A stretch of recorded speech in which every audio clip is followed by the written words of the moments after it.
National Parks Traveler magazine notes that the most popular parks, like Yellowstone, seem to be suffering very little compared to less popular parks after cuts initiated by the Department of Government Efficiency, or DOGE. So far, so good. It was nice. We got here yesterday. No problem on traffic. No problem getting in the park. You zip right through. And that's just what I saw at the most popular entrance at West Yellowstone this past week. In a recent memo, Acting Park Service Director Jessica Bowron told park superintendents to prioritize activities that deliver the greatest benefit to visitors, adding, quote, "Work that does not directly contribute to these priorities should be adjusted, scaled back, or deferred."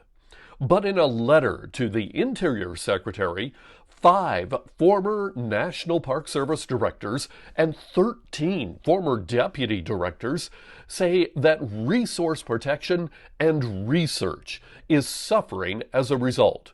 Writing, "We are concerned that not just parks and visitors, but local economies that rely on visitor spending will suffer." That doesn't seem to be the case in Yellowstone, where I saw Park Service workers actively investigating the Biscuit Basin area where an explosion happened last summer. There's a lot of enthusiasm for still coming to this area. There's a lot of questions about always, are we open and how are things going? And we just reiterate everything that the park has put out, and that we're open, we're here, it's fully staffed. We've seen that the park seems to be adequately staffed. There are rangers on duty here at the visitor center.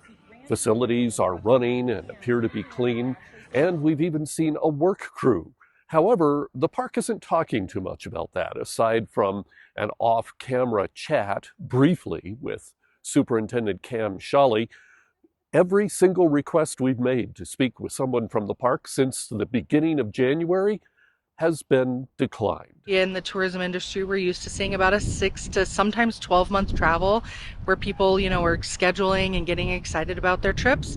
But I feel like with a little bit of the uncertainty with international right now and kind of where the government is at, and, just bringing in a new administration, it feels like the booking windows are shortening. So sometimes it's a month lead or even a few weeks. If a family sees the gas prices have dropped, then they're going to travel. Tina and her husband did bump into that staffing problem the National Parks Association is talking about. I went to Little Bighorn, so to see the Custer's Battlefield. So that was the National Park Service app said it was open. I called ahead of time, said it was open from 9 to 5. When we got there, it was closed. So it's only open Monday, no, not Monday, Friday, Saturday, and Sunday. That's it. The Park Service lists 10 park units in Montana. Only 2 are large national parks, Glacier and Yellowstone. In Yellowstone National Park, I'm John Shearer, MTN News.